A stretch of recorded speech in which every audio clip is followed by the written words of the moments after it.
पे पानी छिड़क छिड़क के कैसे भी करके AQI की रीडिंग्स को दबाने की कोशिश कर रही है। जो दिखता है सो बिकता है और उसी की ही बात होती है। पर पोल्यूशन ना ही तो आंखों से दिखता है और ना ही कोरोना की तरह ये इंस्टेंटली इंसान की जान लेता है। इसलिए इसकी बात और एक्शंस उस लेवल की नहीं लिए जा रहे जिस लेवल के कोरोना के टाइम पे लिए थे, क्योंकि वहां इंस्टेंट मौतें हो रही थी। जबकि एयर पोल्यूशन की वजह से भले ही इंस्टेंट मौतें ना हो रही हों, पर ये बॉडी को धीरे धीरे अंदर से मार रहा है, क्योंकि ये पूरा का पूरा डैमेज धीरे धीरे करके इकट्ठा होता जा रहा है और एक दिन हम सबको इसका हिसाब चुकाना ही पड़ेगा। पर पोल्यूशन दिखता क्यों नहीं है और पोल्यूशन एग्जैक्टली है क्या? जब कभी भी AQI यानी कि एयर क्वालिटी इंडेक्स की बात होती है, यानी कि इस बारे में बात होती है कि आपकी आसपास की हवा कितनी शुद्ध है और कितनी नहीं, तो आपने एक टर्म बहुत बार देखा और सुना होगा, PM 2.5।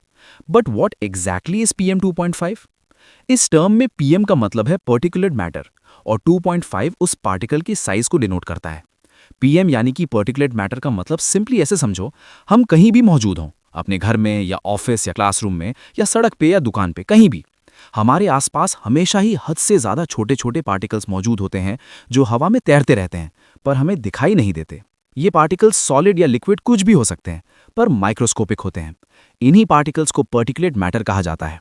ये पर्टिकुलेट मैटर गाड़ियों के स्मोक से, फैक्ट्रीज के पोल्यूशन से, कहीं भी अगर कंस्ट्रक्शन हो रहा है तो वहाँ की डस्ट से, दिवाली के पटाखों से, रोडों के किनारों पर जमी हुई धूल से, कचरा जलाने से या सिगरेट के धुएं वगैरह से आते हैं।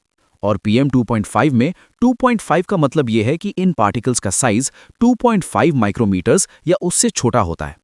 विजुअलाइजेशन के लिए इसको ऐसे समझो कि ये PM 2.5 पार्टिकल है, इसके ऊपर मैं एक और रख देता हूं, फिर एक और रख देता हूं, फिर एक और रख देता हूं, और ऐसे करते करते टोटल जब 30 PM 2.5 पार्टिकल्स रख दूंगा तो ऐसे 30 PM 2.5 पार्टिकल्स मिलके हमारे बालों के डायामीटर के बराबर हो पाएंगे। लंबाई नहीं, डायामीटर। इतने ज्यादा छोटे होते हैं ये पार्टिकल्स, और इतने ज्यादा छोटे होने की वजह से ही हमारे जो नोज हेयर्स होते हैं वो इन पार्टिकल्स को पकड़ ही नहीं पाते और ये पार्टिकल्स सीधा जाके फेफड़ों के अंदर घुस जाते हैं और कुछ कुछ पार्टिकल्स तो ब्लड तक पहुंच जाते हैं, शरीर को भारी नुकसान भी पहुंचाते हैं।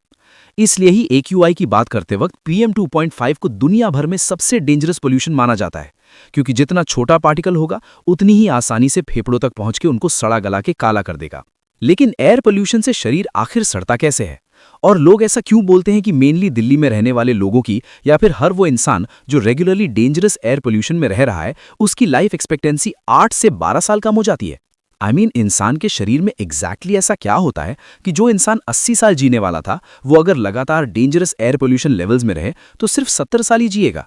तो होता यह है कि PM 2.5 पार्टिकल्स लंग्स के अंदर परमानेंट सूजन पैदा करते हैं, फेफड़ों की इलास्टिसिटी खत्म हो जाती है और लंग्स